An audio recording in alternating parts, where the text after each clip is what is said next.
30-year-old Parker Schnabel is struggling to end his season on a high note. He started with lofty aspirations and a 10,000-ounce target. Over $27 million in gold was pulled from the ground just days before it froze solid. Parker risked wrecking 2 massive dozers to dig up ground he forgot to prep. Ness bet everything on land that had never been touched and nearly lost it all. Beets crushed the season by keeping calm and moving dirt like a machine. Let us show you how one mistake nearly destroyed the entire season before everything flipped. Parker's desperate gamble. To understand the intensity of this season's end, you have to start with Parker Schnabel, the young king of the Klondike who, for the first time in a long time, was on the ropes. Parker began the season with his usual towering ambition, setting a lofty goal of 10,000 ounces of gold. But as the weeks turned into months, that goal began to look less like a target and more like a fantasy. A series of uncharacteristic bad calls, combined with stubborn ground and equipment woes, had left him lagging dangerously behind. With the finish line in sight, he had banked just half of his goal and was down to only one fully operational wash plant. The thing is, for a miner as successful and competitive as Parker, being this far behind schedule is more than just a business problem. It's a personal failure. The pressure was mounting, visible in his every move. I would call that your last. I think that's it. The last few cleanouts were kind of bad, Parker admitted, the frustration clear in his voice. So we're still very short on gold and very short on time. What's really going on behind the scenes is that Parker found himself in a crisis of his own making. He confessed to a major f***up earlier in the season, failing to strip the overburden from a promising new cut. You see, stripping is a crucial first step. It means using bulldozers to scrape away the top layers of worthless soil and moss during the summer months. This exposes the gold-rich pay dirt below to the sun, allowing it to thaw naturally. By failing to do this at a section of his claim called the elbow cut, he had left the valuable ground to freeze solid. Now, with winter breathing down his neck, the only way to get to the gold was through brute force. This led to a desperate and incredibly expensive decision: ripping frozen gravel. What really brings up a lot of questions is the sheer cost of this move. Parker had to bring in a second massive D11 dozer, a multi-million-dollar piece of machinery, to work alongside his first one. Imagine 2 of the biggest bulldozers in the world, roaring side by side, their engines screaming as they drag giant 3-pronged metal hooks, or rippers, across ground that is as hard as concrete. Big Red's doing half an ounce an hour. You know, the last few cleanups were kind of bad, so we're still very short on gold and very short on time. The stress on the machines is immense. We normally don't rip gravel, Parker explained. It's very hard on the 11S. Every hour the dozers ran, they burned through what Parker called briefcases of money in fuel and wear and tear. It was a painful, money-hemorrhaging solution to a problem he admitted was a very avoidable situation. To make matters worse, his crew was stretched to the breaking point. Even as he and his foreman, Mitch Blash, were wrestling with the frozen ground at the elbow cut, other parts of his team were scattered across their massive claim. A mile to the north, one crew was working to open up a new cut for the next season, while at the bridge cut, his wash plant, Big Red was busy sluicing. It was a picture of organized chaos, a frantic attempt to do 3 things at once, all while the most critical task, getting to new, rich pay dirt, was proving to be a costly battle. Mitch summed up the feeling of desperation. When you think about it, it's very expensive, but it's the only way we're going to get this gold out of the ground this season. After days of this punishing work, the moment of truth arrived in the gold room. The crew's hopes were pinned on this cleanup. Had the expensive gamble of ripping frozen ground paid off? The first weigh-in was from Big Red, which had been working the less rich bridge cut. It produced a respectable 100.1 ounces. It was a good start, but not enough to change their fortunes. The real test was the gold from the newly opened elbow cut, the ground they had fought so hard for. Parker poured the gold onto the scale. The numbers climbed rapidly, finally settling at a massive 282.3 ounces. The relief in the room was palpable. That single weigh-in was worth nearly $740,000. "That's why we're supposed to be here," Parker said, a smile finally breaking through the stress. "Now we're back to where we should be." You won't believe the final numbers. For that single grueling week, they brought in a total of 382.4 ounces. This pushed Parker's season total to an incredible 5,425.4 ounces. With gold prices soaring, his season's haul was now worth over $14 million. While he wouldn't reach his initial 10,000-ounce dream, he had successfully pulled his operation back from the brink of disaster, turning a season of struggle into a massive financial success through sheer force of will. While Parker was engaged in his frantic, high-drama comeback, another Klondike legend, Tony Beets, was ending his season in a very different style. You see, behind the scenes, the Beets family operation is less about high-stakes gambling and more about running a sprawling industrial empire. The Viking, as Tony is known, has a simple philosophy: run multiple plants, keep the dirt moving, and the gold will follow.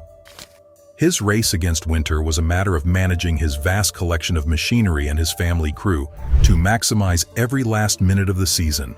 The thing is, the final weigh-in for the Beets crew was a perfect reflection of their entire operation: a steady, reliable, and massive haul from 3 different sources. It was a showcase of their diverse and powerful mining strategy. First up to the scale was the gold from the trommel, a rotating cylindrical wash plant run by Tony's son Mike.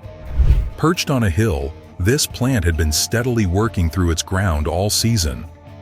The result was a solid 251.48 ounces. "That's a nice little haul," Tony remarked in his typical understated fashion. It was a strong, dependable start. Next came the gold from Tony's daughter Monica's operation, which was working an extension of a previously successful area known as the comeback cut. This is a classic Beets strategy. When you find good ground, you keep pushing its boundaries. The weigh-in delivered another impressive 146.46 ounces. It wasn't a record-shattering number, but it was another profitable cleanup that added significantly to the family's total. Finally, it was time to weigh the gold from Tony's prized possession: his ancient, massive floating dredge. This historic machine is a different kind of mining altogether, a slow-moving giant that scoops up and washes gravel from the riverbed. The dredge's cleanup yielded 58.74 ounces. While it was the smallest of the 3 weigh-ins, it represented pure profit from a machine that, once running, costs little to operate. "So that's not bad. 58 ounces, Tony said, pleased with the result. What's really going on here is the power of diversification. With all 3 cleanups combined, the Beets family added over 456 ounces to their total in a single week. This brought their season total to just over 4,800 ounces, worth a staggering $12.6 million. Tony was just 200 ounces shy of his 5,000-ounce season goal, a target well within reach.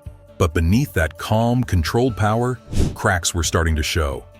What came next would test everything the Beets empire thought was unshakable: the Vegas jackpot. Back at Duncan Creek, Rick is on the verge of a massive payday, sluicing the last piles of pay dirt. The third major story unfolding as winter closed in was one of redemption and incredible risk. Rick Ness, Parker's former foreman, was in the midst of a comeback season. After taking time away from the Klondike to deal with personal struggles, he had returned, determined to prove he still had what it takes. His entire season boiled down to one massive, all-or-nothing bet on a new, unproven piece of ground he wryly named the Vegas Valley Cut. What really brings up a lot of questions is the sheer guts of Rick's plan. He invested everything he had, over $1 million of his season's profits, into the monumental task of stripping the deep overburden at Vegas Valley. For weeks, his crew moved dirt without washing a single ounce of gold, digging deeper and deeper with no guarantee of what, if anything, they would find at the bottom. His crew was nervous, but stood by him. "It's definitely been some challenges," one crew member noted, "not knowing, if we get to the bottom, what would be at the bottom." You see, behind the scenes, this was far more than a business decision for Rick. It was a personal test. A failure here wouldn't just be a financial disaster. It could be the end of his comeback story. Finally, after weeks of stripping, they hit pay dirt and ran their first cleanup. The crew gathered in the gold room, the tension thick. Rick's old hotspots had averaged 300 ounces a week, but for this first run on brand new ground, he was just hoping for a respectable 200 ounces to prove his gamble wasn't a bust. He began to count out the gold. The first container held 56.7 ounces. A decent start, but not the jackpot he was hoping for. But then he brought out the second, much larger container. "I'll tell you right now, there's 200 in this bottle," he said with a hopeful grin. He was right. The final total for their very first cleanup from Vegas Valley was a massive 256.7 ounces. It was a jackpot worth over $670,000. You won't believe the wave of relief and joy that swept over the crew. Their million-dollar bet had paid off spectacularly. "Take that all day," Rick said, his voice filled with emotion. He turned to his crew, the men who had stuck with him through the uncertainty. "I'm very thankful for you. Like, you guys are incredible. You keep this thing going," he told them. "We're having a hell of a season. We're all going to leave here with a bunch of gold in our pockets, right?" What came next would threaten to shatter Rick's hard-won redemption. Whispers in the Klondike. Rick's been digging at Raleigh Valley for 3 years. There's still days of digging left to get all the payout. A season that pulls in over $27 million in gold doesn't just end when the final weigh-in is complete. It becomes a legend. And like all great legends, it sparks conversations, debates, and a whole world of speculation that goes far beyond what is shown on screen. You see, behind the scenes of a show as popular as Gold Rush, there is a massive community of fans who watch every detail, question every decision, and develop their own fascinating ideas about what's really going on. From whispers of manufactured drama to the truth behind some of the show's biggest real-life scandals, this is the story that happens after the cameras stop rolling. What really brings up a lot of questions for viewers is the nature of reality TV itself. While everyone loves the thrill of the gold weigh-ins, many fans love to speculate about how much of the drama is truly real. You won't believe some of the most popular theories, but the biggest one is often called the manufactured drama theory. This idea suggests that some of the most dramatic moments are either heavily exaggerated or even planned by the show's producers to make for better television. The thing is, fans who believe this point to certain patterns. For example, how does a critical piece of machinery, like a water pump or a conveyor belt, always seem to break down at the worst possible moment, right before a big cleanup or just as a storm is rolling in? Is it just bad luck, or is it a convenient crisis designed to build suspense? Fans also point to arguments between crew members that seem to flare up out of nowhere and then resolve just as quickly, suspecting that these conflicts are encouraged, if not scripted, to add a human element to the mechanical process of mining. Makes a quick spot check of the sluice runs to see if the pay has started to deliver big gold. An even more extreme and controversial fan theory, one that gets whispered about in the deepest corners of fan forums, is the idea of salting the pan. This is a wild theory that suggests, in moments of desperation for a struggling crew, producers might secretly add a small amount of gold to a cleanup to guarantee a dramatic and positive outcome. Now, it's important to say that most fans don't believe this one. They know that if something like this were ever proven true, it would destroy the show's credibility entirely. But the very fact that the theory exists shows how much viewers are invested in the idea of fairness and the realness of the miners' struggles and triumphs. A more believable and widely discussed theory revolves around the show's finances, often called the hidden investors theory. Running a modern gold mine costs an incredible amount of money. We see Parker Schnabel make a $15 million gamble, but the show is never entirely clear on where all that capital comes from. This has led many fans to believe that there are silent partners involved. The theory suggests that wealthy investors, who are never shown on camera, see these miners as a high-risk, high-reward business opportunity. They provide the millions of dollars needed for land, equipment, and fuel in exchange for a percentage of the profits. This would explain how these miners can afford to take such enormous financial risks year after year, suggesting a complex business world operating just out of sight. While the theories are fun to debate, some of the most dramatic moments in the show's history weren't planned at all. They were real-world scandals and controversies that had major consequences. I don't know about you guys, but it took this long to get running. I know that the gold is in there, but until you see it, man. Perhaps the most infamous of these was the Hoffman crew's Guyana disaster. Todd Hoffman, the original star of the show, had a bold dream to leave the Klondike and find a legendary glory hole of gold deep in the jungles of Guyana, South America. What followed was one of the greatest failures ever broadcast on reality television. The crew was completely unprepared for the harsh jungle environment. Their equipment sank in the mud, they struggled with the intense heat and insects, and most importantly, they found almost no gold. After investing everything they had, the entire disastrous expedition yielded a laughable 2 ounces of gold. It was a humiliating and financially devastating scandal that saw the crew limp back to North America, practically bankrupt. Another major controversy that rocked the show in its early days came from a former cast member, Jimmy Dorsey. After leaving the Hoffman crew, Dorsey was involved in a legal dispute where he claimed that the show was heavily scripted and that he was given a character to play by the producers. He alleged that his portrayal on the show was misleading and that the drama was not as real as viewers were led to believe.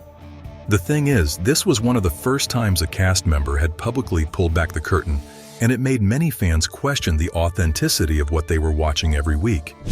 Over the years, some of the biggest scandals have been the shocking departures of beloved crew members.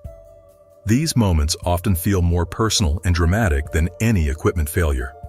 The most talked about in recent memory was when Chris Dummett, Parker Schnabel's loyal and longtime gold room expert, suddenly left to join Rick Ness's competing crew.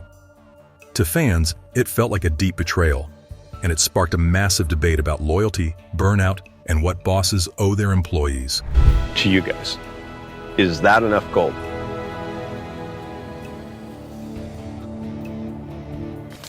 Similarly, when fan favorite Dave Turin split from the Hoffman crew after a heated physical confrontation, it was a shocking moment that showed just how high the pressure and tensions could get. Now, you won't believe that sometimes the on-screen antics lead to real-world trouble with the law.